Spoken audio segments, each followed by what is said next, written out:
Carol Conlon with the Lucas County Guardianship Services Board. Hey.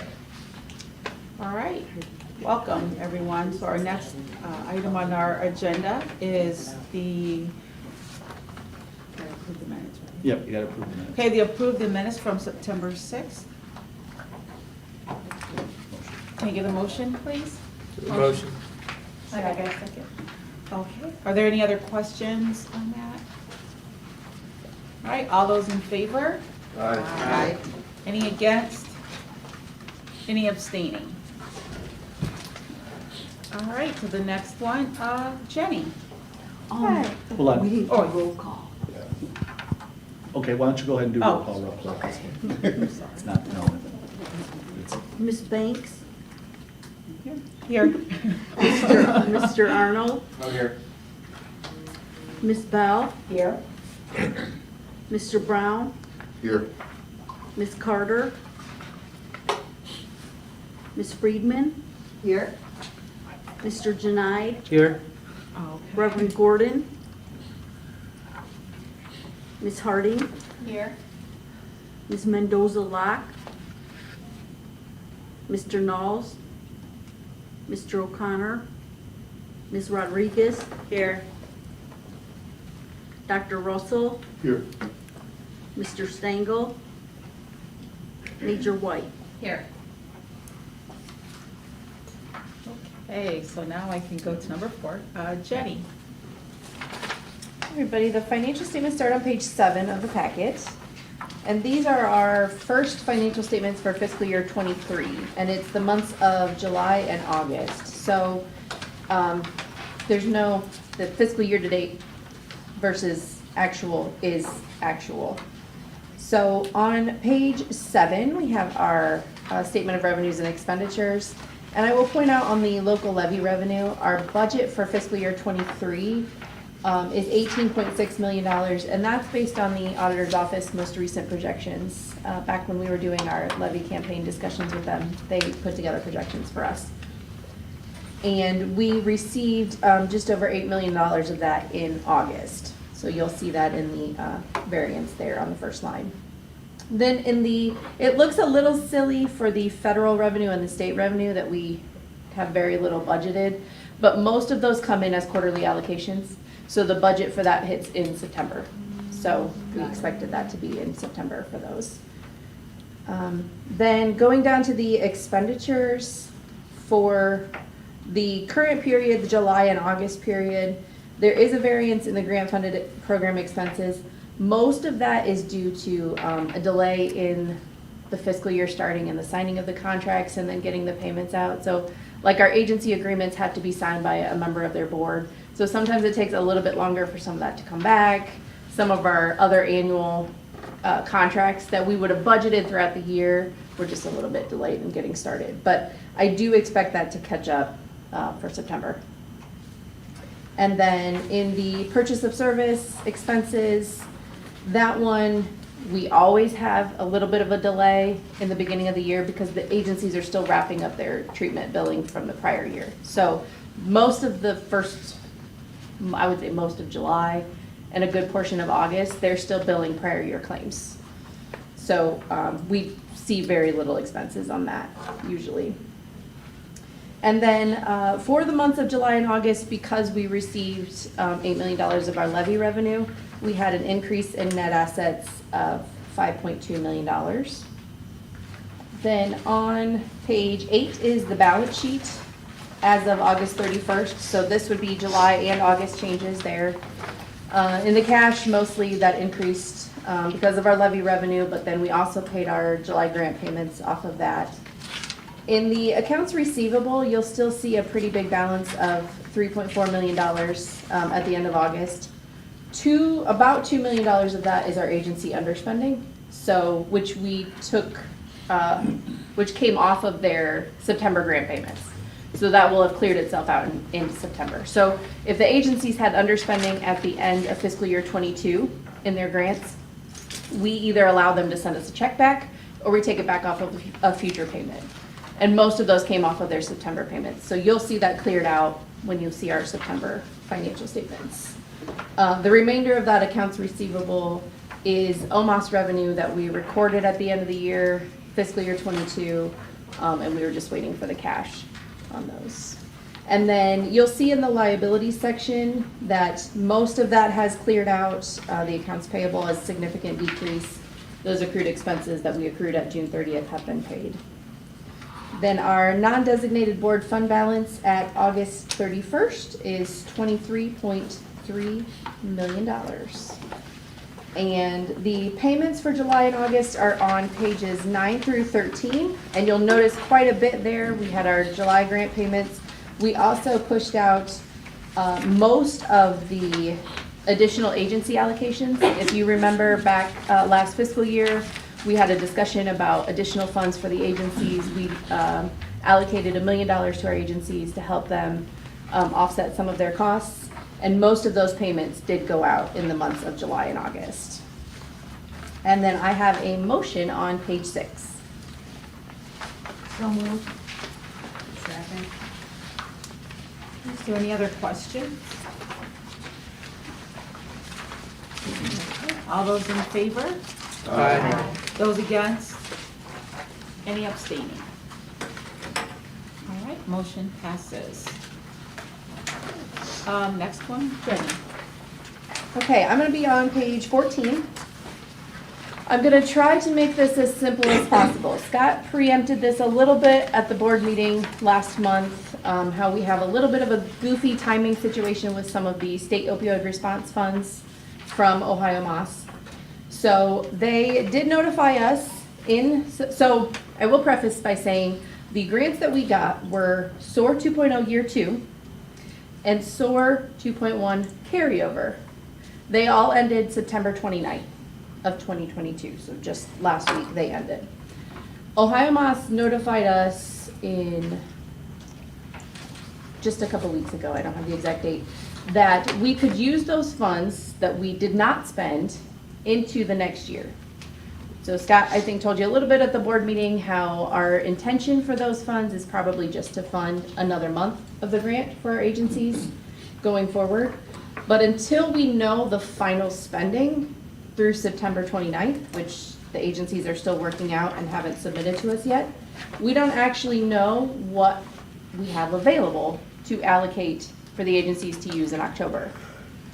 So our current thinking based on projections of average monthly spending for our agencies is that we're gonna have about $530,000 unspent of the 4.2 million that we received. And our average monthly spending for all of our grants is roughly that same amount. So we think it's going to work out pretty well, that the agencies are going to get basically another month's worth of spending in October. Okay. But because it's still really up in the air exactly how the numbers are going to fall, we have written in a motion on page 15 that essentially says, you are authorizing the executive director to amend the contracts, the current contracts that ended September 29th, for the effective dates and allocations not to exceed the total amount we received from Ohio Moss, which is $4,261,352.10. And then I listed out all the different programs that we fund. On page 14 is a listing of the actual programs and what their current allocation is. But obviously, like I said, we're expecting about $530,000 underspent, so that is not the final spending of those. That's just what their original allocation was. I will now go into late breaking news that we found out on Friday afternoon, late in the day, the funding for the next period, which they are calling SOS instead of SOAR 3.0. So Ohio Moss has told us that they do intend to give us the same amount that we got last year, which is the $3,337,093. That will go until September 29th of 2023. The breakout of that is tricky. So we're expecting to get about 2.39 million of SOS 3.0 funds. And then Ohio Moss is going to give us some carryover funds But it gets tricky because those will not be approved until January. So there may be some gap in funding. So we're still working out internally what that's going to mean for the programs going forward. Ohio Moss also has not told us yet that they are continuing the funding that we received of the carryover amount, which was $924,000. So we are expecting a cut in total from what we got last year. And we're expecting some weird things timing-wise going forward into the next year. But that all happened Friday, and we don't have a plan yet for those funds. So the current motion in here is just for us to use what we did not spend through September 29th into October, and then come back before you for the additional new funds. I'm happy to answer any questions that anyone has. So I had a question when I was reading through this. If the amount is different to the plus or the, that makes it really easy because we know we can just divide that up and send that all out. If it's underneath it, my question is, will the agencies understand that they're not getting the fully allocated amount that they're used to getting in October that they got October through September? Yeah, yes, that's a great question. And I already communicated with the agencies a couple weeks ago when we first Okay. found out about this and said, we think this is our tentative plan, but it still has to go before the board. Here's what I calculate as your average monthly spending, and here's what I would anticipate you're gonna get. It's going to be in that ballpark somewhere. We have not given them final numbers yet, though. Okay, but they're aware of that. Yes. That was my big question was, what if it comes back and it's, Right. 100,000 less? I mean, I don't think it will, but. Right, I mean, and it's a never know. moving It's target, state. so if they spent the funds in September, that means less for everyone overall to spend in October, and vice versa. I mean, Yeah. it's a moving target there. Okay.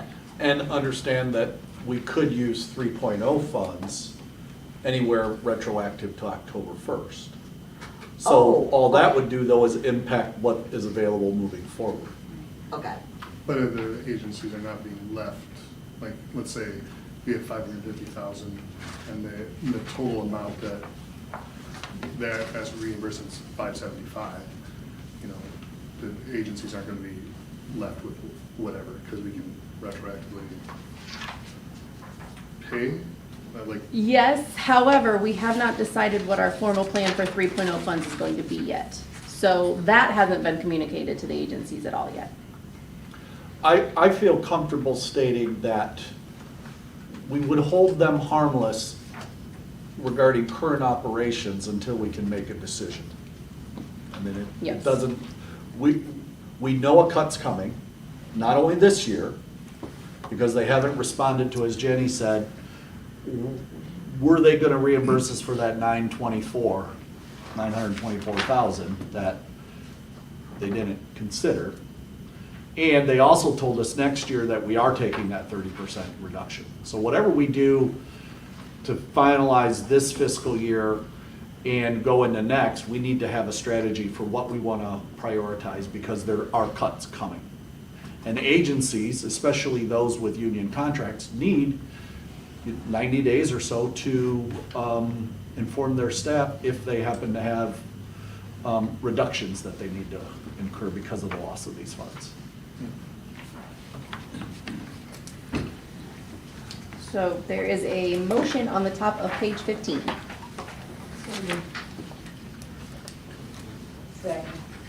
One additional question.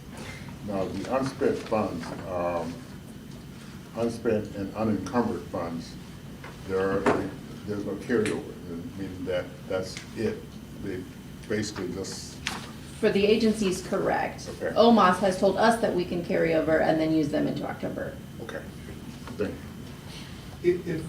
If we, I'm trying to figure out what would happen if we didn't spend all of that 530 in October, but put that in the pot for SOS 3.0 and use that to help ameliorate the 30% cut that's coming, so we can spread it out over that fiscal year.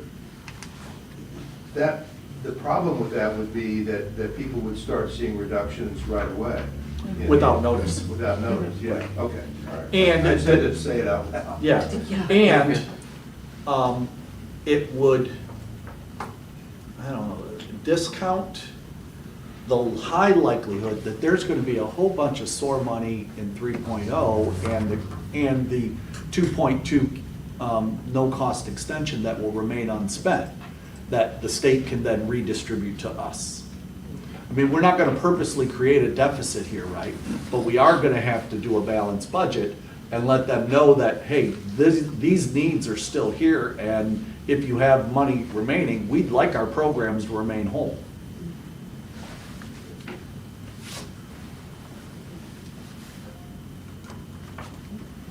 Any other questions? I have a question, just out of curiosity. Are these contracts that we're talking about subject to the 120-day notice if we're changing allocation or not? Because the money's coming from OMA. So that is a point of debate. That Okay, well, is best left to a legal discussion, okay, all right. which I don't want to weigh in on. Okay. But somebody's looking at that if we have to make, So there's language in our contract that states if we have a reduction due to state, well, let's start with, these monies aren't in our provider agreement. Correct, it's a Okay, separate so they're memorandum. not in our of provider agreement. agreement. okay, It's a separate agreement that does not include a 120-day notice requirement. gotcha, okay. All right? That doesn't mean that there aren't some folks that might suggest that a 120-day notice may still be required. Okay, all right. We've not had that challenge related to these funds. Okay, all right, thank you. Okay, any other questions? It's just like, okay. All right, we already had the motion, so all those in favor? Aye. Those against? Those abstaining? Okay, motion passes. Next one, Jenny. Okay, I'm going to direct you to, on page 15 is the write-up about our calendar year budget for the county. The actual budget is on page 16. So when we talk internally, we talk our fiscal year, which ends on June 30th. We also operate as part of the county, which operates on a calendar year. So we have a budget internally, and we also have a county-wide budget that we have to follow. This budget on page 16 is our proposed budget for calendar year 2023 with the county. So in the first column there, we have actuals for 2021. Then the next column is actuals for 2022 through the end of August. And then our 2022 budget. And then it's bold, but I don't know if you can tell that it's bolded, is our 2023 proposed budget. So we actually submitted this to the Department of, or OMB at the county in mid-September. I think it was due to them. They review it internally, they ask us if there are any questions, they present it to the commissioners for full approval early December. So if we have any changes that we'd like to make, we can still make it, but this is what we actually submitted to them. And then the last two columns there are our variances from 2022 to 2023. In the operating revenues, the first line there, that is our levy revenue for the year. When we refer to internally our levy revenue, I have our levy revenue plus the rollback portion minus our settlement fees. So if you go back to our actual budget that I had in the financial statements, on page 7, I have $18.6 million as our fiscal year annual budget. That is in this, but just in different lines. Because the settlement fees for them actually hits as an expense in the county budget. So the first line is our levy revenues. The second line, the intergovernmental revenue, is the rollback portion plus all of our OMAS funds that come through. And then we just have 25,000 miscellaneous revenue. The next section there is the personnel. And the reason for the increase there is just our change in FTEs. And we took into account all the new positions along with full family benefits for them. In the non-personnel, the bulk of our expenses then hit the charges and services line. So that's where all of our agency agreements go. That's where all the SOAR funds go. All of our treatment expenses. Pretty much if we have a contract for it, that's the line that it hits. Then the next couple lines, materials and supplies, operating expenses, miscellaneous and capital, is pretty much our admin expenses, plus like training hits that. So the expenses we have for mental health first aid and CIT, that's within that section as well. So the way that this works is basically you have your revenues minus your expenses, you get your ending fund balance. That becomes your beginning the next year, plus revenue minus expenses becomes your ending. So for 2023, at the end, we have a budget, an ending fund balance of $16.77 million. I did want to point out then in the capital outlay line, we have in there also factored in for the increase in staffing and software and equipment related to that. As I said, this is to go before the commissioners in early December, but I am happy to answer any questions that anyone has, and there is a motion on the bottom of page 15 related to this. Jenny, help me out here. Mm-hmm. Normally when I see a parentheses around a number, that emphasizes to me Oh. a decrease in, so Yeah, accounting wise, revenue is a credit, so it appears as negative. So really, when you look at the parentheses, the one that really matters is the decrease to the fund balance line. So we are expecting to deficit spend of 1.5 million.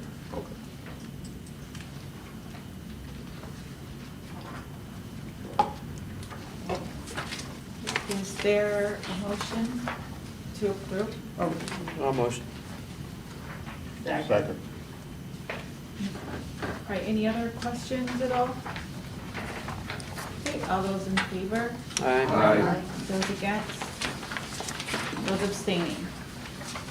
Motion passes.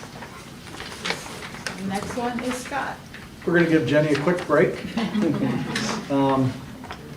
Draw your attention to the top of page 17, provider agreement and miscellaneous contract review allocation.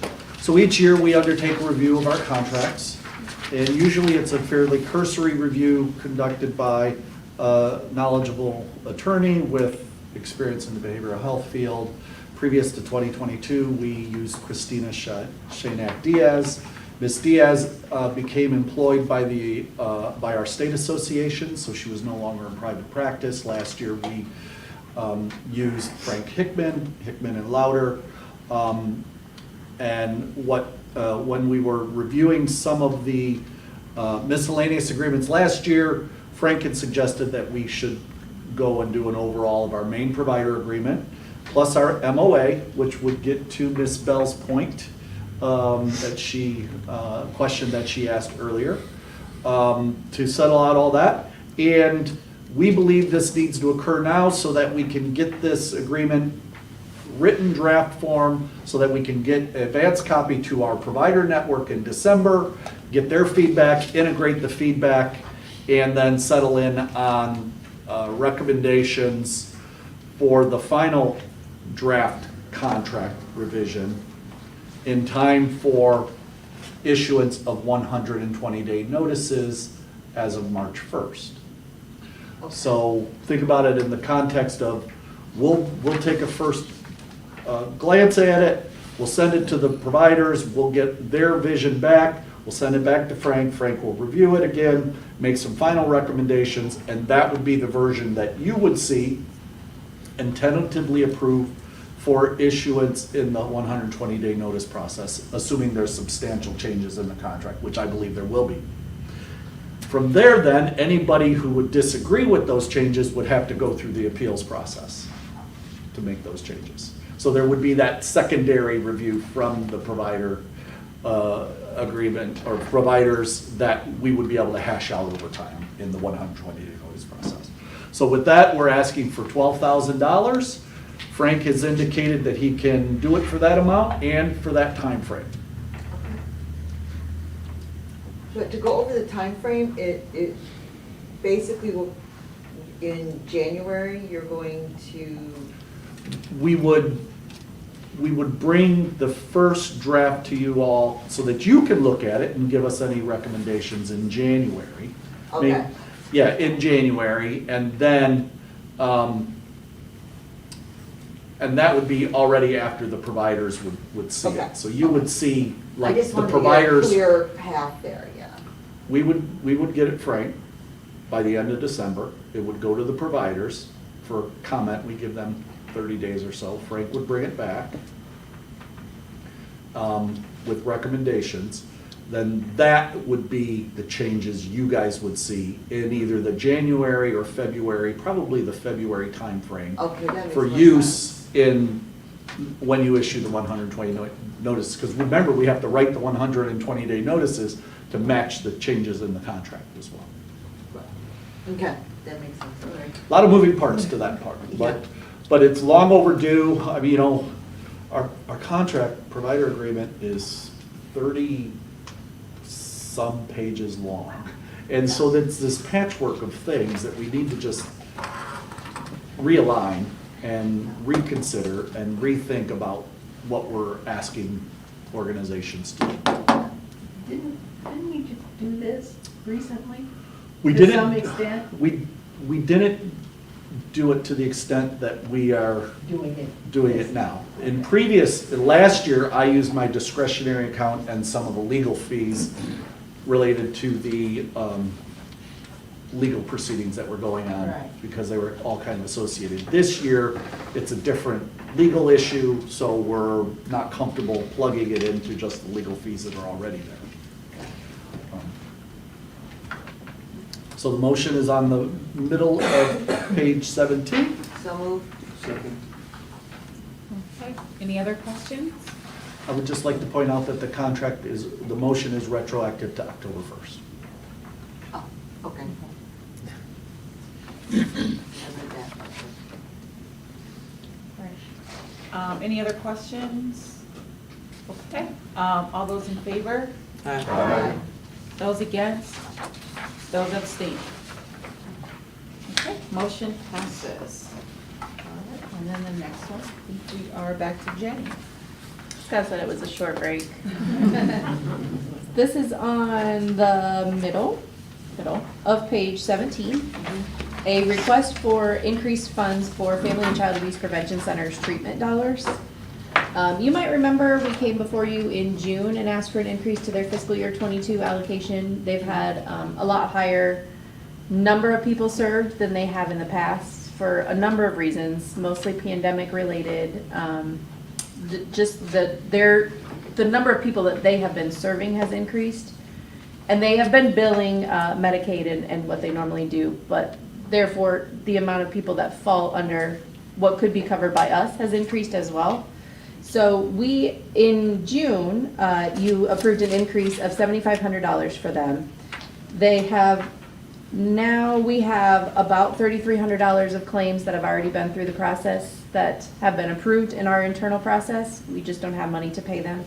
And they have also signified that they have, I want to say, about $2,500 of additional claims that they haven't even submitted to us yet, that they would like to be able to get funding for. So we are proposing an increase of $7,000 to their fiscal year 22 allocation. So as a reminder, their original allocation for fiscal year 22 was $41,717. We added $7,500 to it. If we add another $7,000 to it, their ending allocation will be $56,217. In fiscal year 23, we anticipated this. We knew that their needs were increasing, and their fiscal year 23 allocation is $60,000. So it still is coming in less than we figured they're going to be in fiscal year 23. And there is a motion on the middle of page 17 for this increase. So moved. All right, any other questions? Do we know the percentage that is increased? Is it like a, do you know if it's 5, 10, 15, any? For them overall, Mhm. I don't. Do you happen to know? Okay. Just a question. That's fine. Any other questions? All right, all those in favor? Aye. Those against? Those abstaining? Okay, motion passes. All right, then we are to Steve. Hello.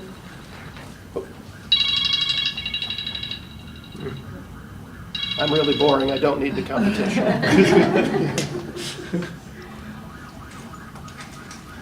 All right, good afternoon, everyone. On the bottom of page 17 and the top of page 18 of your packet, you'll find a copy of a recommendation for a strategic planning services allocation. In August of this year, board staff released a strategic planning services request for proposal, or RFP, intended to find an organization to update the board's current 18-month interim strategic plan into an abiding strategic plan for the next 3 years. On September 29th of this year, our strategic planning committee met and completed its review of the 6 strategic planning RFPs that had been submitted for consideration. A little bit of history, it's in the write-up, but just to give you an idea, every 3 years roughly, the strategic plan is reviewed and refreshed and updated to take into account different operational dynamics and situations that have occurred throughout society, funding, et cetera, basically to get an azimuth check on where the board is, where it's heading, and have our strategic priorities change based on environmental variables. After careful deliberation by the review committee, and then review and approval by the executive director, the strategic planning proposal submitted by Rama Consulting, and for those of you who may not remember, Rama actually was the author of the interim strategic plan that was completed in 2020, was selected for approval by the board. There is a motion in the middle of the page regarding this, and if you have any questions, I'd be happy to answer them, as also several of the committee members are present as well.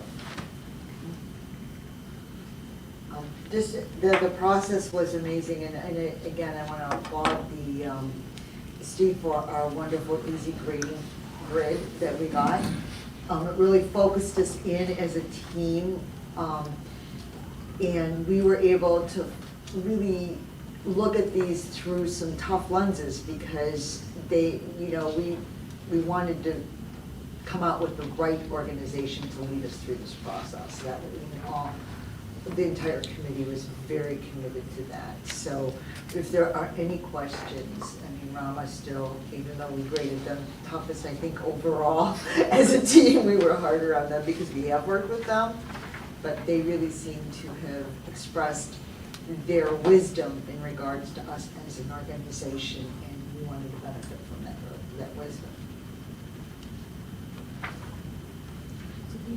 You can take these together, yeah. Okay. Yeah, the first motion is just increasing the administrative budget. The second motion is taking that increase and assigning it to the Rama contract. All right, is there a motion to approve? So move. Second. Okay, any other questions? All right, all those in favor? Aye. Those against? Those abstaining? Okay, motion passes. All right, so the next one then is Scott. Well, okay, I believe I have the next 3, but I'll take this first one.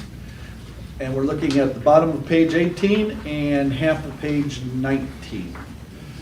We are talking about Danny's Place, architectural and engineering consultant allocation.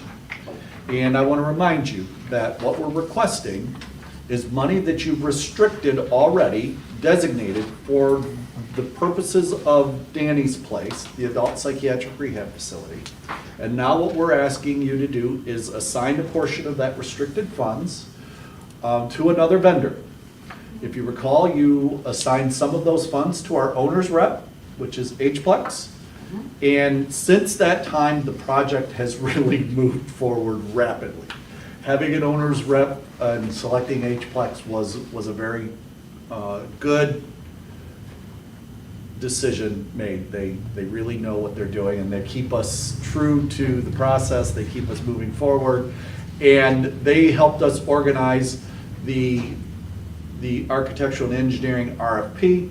There were 3 bidders for the project. Mr. Arnold was associated as a board rep with the selection committee, along with Sally Lukin, myself, and representatives from HPlex. We did a round of interviews. We scored. We did a round of interviews for all 3 of those folks. And we selected the Trinity NAC as the best match for what we needed, responded best to the RFP. They scored the highest, and they did the best in the interview process. So what we're asking, because we have limited funds available, and it just makes sense at this point, we're asking that you allocate $100,000 of the restricted funds or the designated funds to Trinity NAC for the services that are outlined in the write-up. $45,000 for conceptual materials, land needs, and fundraising. What we need is we need these conceptual materials to start our private fundraising activities. $15,000 for programming and planning phases, so sitting down with programming and planning and saying, okay, this is the way the facilities internal should look. $5,000 for out of a portion of $18,000 for any of the reimbursables traveling back and forth, and then $35,000 out of their proposed 51.6 for schematic design.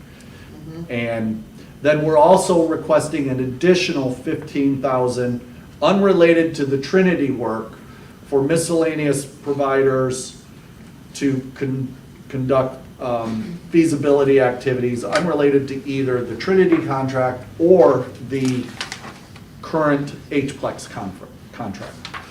We come to find out there are a few things that we didn't anticipate with drawing down that $2 million in federal funds. One of them is a cultural assessment of the land. So we have to do a cultural survey of the land, and that can cost anywhere between $5,000 and $10,000. That wasn't in our original conversation. So if you recall, you originally identified, I believe it was $30,000 back in June. We have another 15 that we're requesting, and that would be put in a pool and available for me to use to allocate to miscellaneous providers to keep this work moving forward. There are motions on the bottom of, or in the middle of page 19, but before we do that, I want to just give David an opportunity to maybe weigh in on the selection process. I think you covered it very well. I mean, I thought there were more than 3 who responded to the RFP, and HPlex narrowed them down to 3. Was that right? I think it's only 3. Okay. The 3, any one of the 3 would have been acceptable, but these guys that we selected were heads above the others. I mean, they're just very good, or at least they seem to be. It's a national firm. The people we'll be working with are out of Columbus. And like everybody, they have they either buy services like architecture services or engineering services or both. This group happened to have a fellow who came to the interview who's their in-house architect, very articulate, very well versed and experienced. And one of the key factors, at least for me, is that they fairly recently have done some very similar work in Dayton and other places. They're a national firm. They have offices on the West Coast and in Spokane, and they brought in key people from LA and from Spokane just for the interview. Physically. I mean, and we offered them Zoom. I mean, we had other people on Zoom for the interviews, and they brought them in. They thought it was important. And we were, I was a little concerned. They had a national firm. This may be a small project for them, and they said, no, this is right in our wheelhouse. This is exactly, this is a, $8 million, $12 million, whatever it's going to be. I said, we really do a lot of bigger projects. They said, no, this is what we want to do. They've just finished some really interesting looking housing for the homeless in LA, which has a huge homeless problem. And the guy who designed that and did that and pushed it through was there talking to us. So anyway, Wow. I think it was the right I'm choice. familiar with that project, so. It was the being right, from it was the Fair right Housing, choice. so I think this our is A&E, exciting. our A&E work is gonna be very well handled. They were also the only ones that brought a behavioral health, what do they call it? Interior Yeah. designer Yeah, yeah. with them. Yeah, because they're, you know, some of the folks There are had trigger colors. experience There's a lot that in goes hardened into it. facilities, you know, almost like a prison, you know, a locked facility. And some of them had other kinds of experiences, and these guys had both ends of the spectrum. They had very open campuses, and they had hardened facilities in their portfolio. So, yeah, it was a very impressive interview. Well, thank you for taking the time out of your Sure, schedule it's and doing fine. that for us. Sure. All right. So is there a motion to approve? Question. Oh, When I see conceptual materials, and we started, this is design phase, correct? And feasibility. So what would be the materials? It would be like an elevation, Calvin, it'd be like a mock-up of it. Okay. So that we could take it to potential funders and say, here's what it's gonna look like Okay. when you write your big check. Put it for us. all where I get it. Yeah. I just saw conceptual Yeah, material. so it'd be elevation. A model, Got like it. It might be a It's a model, model, right. it's certainly gonna Flyover be video. drawings and, you know, elevations that show the exterior, probably some mock-ups of the interior. Appreciate that. Thank you, Dave. And just for clarity, you're taking both motions together. okay, yes, both motions together. I think we had a motion. So moved. Okay, Second. in a second, okay. Any other questions at all? All right, all those in favor? Aye. Any against? Those abstaining? Motion passes. Scott? That's me. Okay, this hopefully is a quicker one. Middle, bottom of page 19, task Warren Commons allocation. Again, you've already designated or restricted these funds for the purposes of task for the Warren Commons project. They are about to close on the property, and they are ready to stick shovels in the ground, and they're requesting that we send them their funds. They've met all the conditions that we placed on them back in April of 2021, and so board staff are making the recommendation that you approve the allocation to task for the $220,000 for the task Warren Commons project. So moved. Second. Any questions? Out of curiosity, where is this site? It is it's bounded by Putnam, Putnam. Franklin, the actual address is 2021 Franklin. Franklin, so it's the It's Franklin. where the Warren Woodruff. School was. There's a Oh, okay. rectangular part, it's just Close to the bank on east, Franklin? it's just east of the Yeah. Warren Center. It's across the street from the Warren Center, that triangular, rectangular parcel. Okay, thank you. Okay. Vote. Oh. All right, all those in favor? Aye. All right, those against? Those abstaining? Abstain. All right, motion passes. All right. Scott? All right, so this is a mea culpa. So as we were thinking about the Task Warren Commons project, we recognized that you designated the funds, but we needed to get them allocated to task. Then we started to reflect on the other pool of funding that was designated at that same time. And it occurred to us that we should be following the same process with the St. Paul's project. You designated $500,000 to St. Paul's back in April of 2021. Unfortunately, we have been spending some of that money. or fortunately for St. Paul's, but unfortunately, we neglected to come back to you at that time and ask you for the allocation to St. Paul's that gave me permission to spend that money. Well, we're doing that now. Retroactive to the time where we started to spend it. I assure you that they met all their conditions, we have a contract in place, we have all the things needed to actually spend the money, but the actual allocation. And so, we're doing a little cleanup work, entirely my fault, weren't really thinking about it at the time, but we're asking for you to approve the motion that's on the top of page 20, retroactive to April 6th, 2021.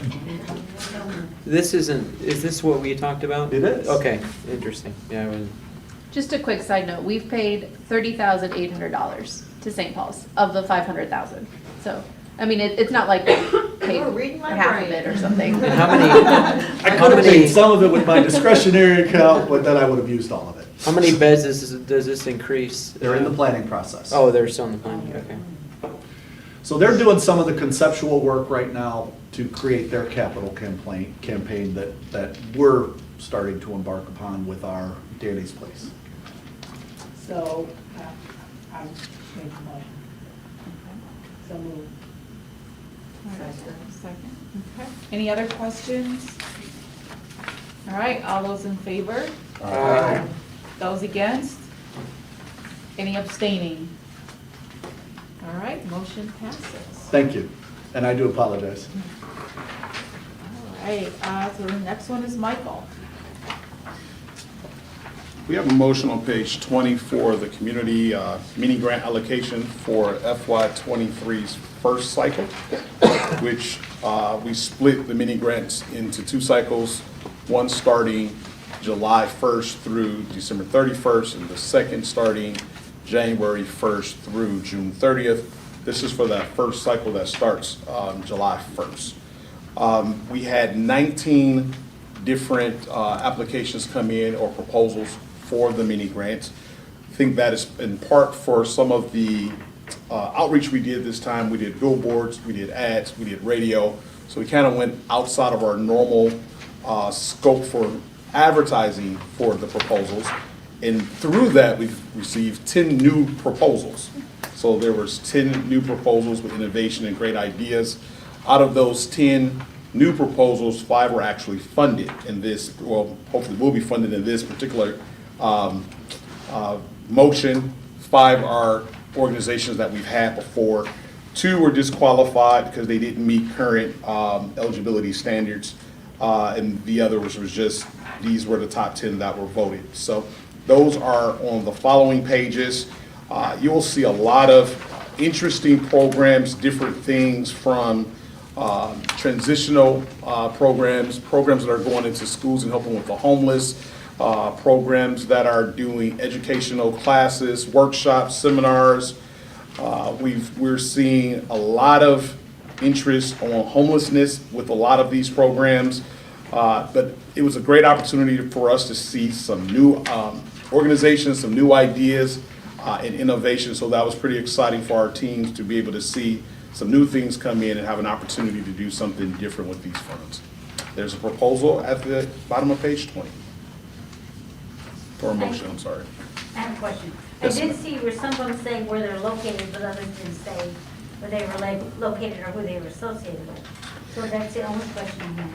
Yeah, so what I try to do when I go in, that's me, when I put this together for your information, I'm literally going into their proposal and pulling out as much information as I can and try to squeeze it in here without it being the whole packet. And so there may be an opportunity where I left it out, or it is a situation where, and in the one case, they said, here's where we're located. This is our entity. We do ask the question, what zip codes do you serve? So often, most of them will say we serve, and they list several zip codes. And then we'll ask the question, where are you located? What zip code are you located in? And we're looking to see that connection. So very often, they just serve too many zip codes. In one instance, it was like, this facility's only in this zip code, so I was able to give you that information. Because a lot of them are new and I was just wondering Yeah. where they were. Yep, that's what it is. All right, is there a motion to approve? comment, this is amazing, 'cause I've been doing this for a couple years, and I read these especially. This is something that I focus in on, because it's our way of helping those who don't necessarily qualify in other ways to receive funding. And there's such a nice variety, and it touches on so many different subjects. So, good job. I like the outreach. Awesome, thank you. Nice job. It's a lot of work. Motion. Second. Any other questions at all? All right, all those in favor? Aye. Those against? Those abstaining? All right, motion passes. All right, and then Amy. Hi, everyone. I am on the very last page of the packet, page 27, the Ohio Mass Crisis Counseling Assistance and Training Program allocation. You may remember back in November of 2020, we received funds from FEMA for what they call the Crisis Counseling Assistance and Training Program. And that targeted, it had targeted outreach for specialized populations that were impacted by COVID. People with physical disabilities, mental health, and substance use disorders, as well as folks with intellectual disabilities. So due to the ongoing impact of COVID, Ohio Mass is now allocating FEMA dollars again to participating boards. This year, the board staff are proposing funding the Wernert Center to provide education and outreach for individuals affected with physical, intellectual, and mental health and substance use disorders. One of the stipulations of the funds is that any of the individuals performing the outreach and community education those services must be provided by paraprofessionals or people with lived experience or peer supporters. And they also must complete a mental health first aid course. So in addition to the outreach and education that these funds will cover, we're also proposing to use the funds to bring a Train the Trainer program for mental health first aid back to Lucas County, which will help meet the need for the peer supporters to complete the mental health first aid, but it will also help us build capacity countywide to do more mental health first aid trainings within the community. The other training that we are asking to bring is there's a statewide training for peer supporters to become certified peer supporters. So that also is a 40-hour training that these funds can bring to Lucas County. So the individuals doing that outreach and education, as well as others based on capacity, can work towards their certification for that as well. So there are two motions at the bottom of page 27. One is to accept the allocation from Ohio Mass, and then the other is to allocate the funds to the Wernert Center. And then the National Council is the organization that does the mental health first aid training for the Train the Trainer. And I'm happy to take any questions. Then is the other 53,000 for the additional training that you just talked about, that you just aren't ready to have a motion on yet? David, I just caught the math doesn't add up. Oh. So as you were thinking about it, I was like, wait a second, the math did not add Yeah, up. there's 53,000 extra. Yeah. For the mental health first aid training? I'm not comfortable with the motions the way it is right now, because the math doesn't add up. So what I would suggest we do is we revise the first motion to equal the 200 and the 30, and then we'll come back to you with the other 53, if that's okay with everybody. Yeah. My sense is we'll just add it to the, there's a training, Yes, and as I then say. whatever, with the remainder will go to the Wernert Center, but I'm not comfortable asking for the full amount. So you don't have to change the motion. Right. We're accepting the allocation, Oh, and we're then we're allocating.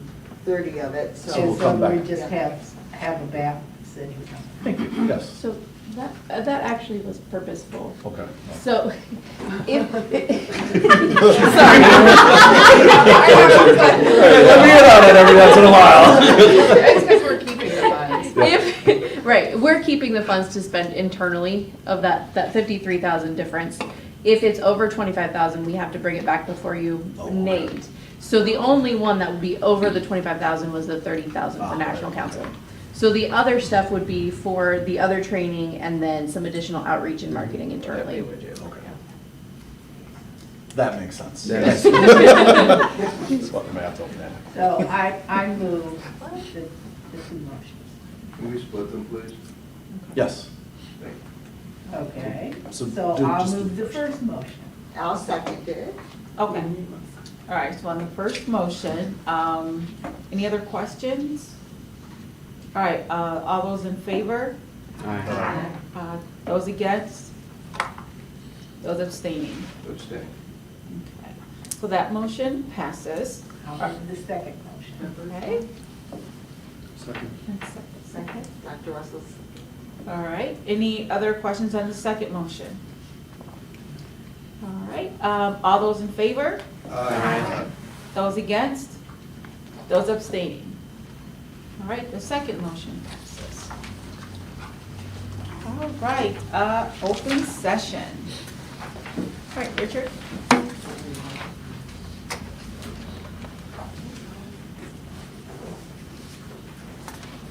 Just a brief rundown on what's going on. I don't know if you heard about the incident in Detroit over the weekend. There was a 20-year-old mentally ill man known to everybody in the neighborhood to be mentally ill, known to the police officers in that neighborhood. 5 o'clock on Sunday, his family called. When the police got there, he was brandishing a knife. They did have a CIT officer present. They tried to verbally de-escalate. That didn't work. They tried to taser him. The taser didn't work. And they shot him approximately 30 times. They turned him into Swiss cheese. Now, not all of the facts are in on this. The one fact that is in is that the family has hired Jeffrey Feiger. So I think this is going to get a lot more publicity, but it is certainly a reminder that we need to do everything we can to make sure that people don't deteriorate to the point where you call the police. But once you do, pick up that phone and you call the police. Sometimes the verbal de-escalation doesn't work. Sometimes the tasers don't work. Police officers are trained in the use of deadly force. We'll see what happens with that, but it's a good reminder of what we need to pay attention to here in Toledo. I just came from a city council meeting, and this is depressing. They will allocate $130,000 to build a very sturdy fence around the police substation at Scott Park because so many of the police officers' personal vehicles have been broken into while they are out patrolling the neighborhoods, trying to make sure everybody else's car isn't broken into. The council members were a little surprised. They said, well, give us some numbers on all the other substations, and we'll probably be putting fences around those too. Says something about the crime rate in Toledo. The text amendments to group living, which they've worked on for more than 3 years, Scott was there, it was debated, and they heard some really good testimony. But City Council just is not going to vote on this. It has been referred back to Zoning and Planning Committee where it can stay for a year. At the end of a year, they got to do something. They got to vote for it, or they got to vote to put it back in committee for another year. I don't see anything happening on that for quite some time. You were just mentioning the task project. Last week at County Commissioners, they allocated $500,000. If I remember correctly, it's retroactive to March of last year and extends through December of '24. So they are, and Janetta McCullough was there and gave a presentation, and the County Commissioners are all in on this. They definitely want to see this happen. What is the medical marijuana dispensary in the former Jed's restaurant at 3534 Dorr Street? Went before Plan Commission last month. The Plan Commission staff recommended disapproval, but they asked for another month. They have resubmitted, and now they are recommending approval. So that will go before the Plan Commission members next Thursday, the 13th. It's a stone's throw from UT, so we'll see if the UT students have a, pot dispensary place, close by. It'll have a drive-through window and all of that stuff. I don't know if it's going to be I don't know if it's going to be approved. It's certainly there's a need for it. So we'll see what happens there. Some unusual doings at City Council. Last week at City Council's meeting, history was made. For the first time in its history, they had a drag queen address City Council. This is the man, I believe his last name is Getter, and he pushes a food cart and he's been recognized on some national television shows. And they had him there in full regalia, full-length sequin gown and all that. And the reason this was historic, a little-known historical fact, February the 5th, 1968, Councilman Andy Douglas convinced a majority of Democrats on city council to make it illegal for a man to dress as a woman under penalty of arrest and $500 fine and 6 months in jail. So how times have changed. When they were finished, all the council members came down and had their pictures, and then there was a mad rush of everybody in the crowd to go take their picture. I may be the only person that didn't have my picture taken. Nothing to do with politics, I'm just camera shy. And then on last Wednesday was Take Tarda to Work Day. It did not go as planned. The mayor was supposed to take a bus. Now, this is the bus that I ride, and I'm frequently alone. I boarded a inbound 22, 853 at the corner of Secor and Markway, right there by that Presbyterian church. And sure enough, a few blocks later, there's the mayor, there's the executive director of Tarder, there is Sam Meldon, who, district council member, also works for Tarder. The bus driver didn't even slow down. He just barreled past, and I did not know what to do. I was the only passenger on the bus. I politely asked him, was that the mayor? He said, yes, it was, but he did not stop. What I've asked around and found out, he was confused to see so many people at a bus stop where normally they would not be there. I was told that the mayor and his entourage walked quite a few blocks to catch a different bus, but things did not go as planned. But TARDA is a necessary function, and I'll never say anything bad about the TARDA bus drivers. But, okay, we'll see what happens with that. Thank you. I'm sure somebody that it's talking to.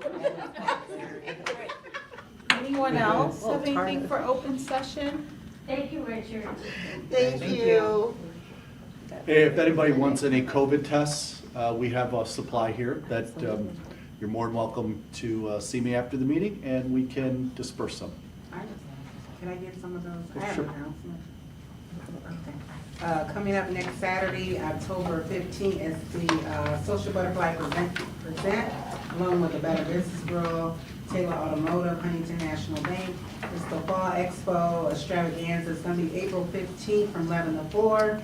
Small business owners, DJ food trucks, come and support the small business in Toledo at St. Clements Hall next Saturday from 11 to 4, free admission. And I'll be on channel October 30. 15th, right? October 15th, yeah. I had to change the date. I'll be on channel 13 and 24 and 11 next week. Okay, thank you. Bless you again. Anyone else, anything for open session? All right, we are Roger. adjourned.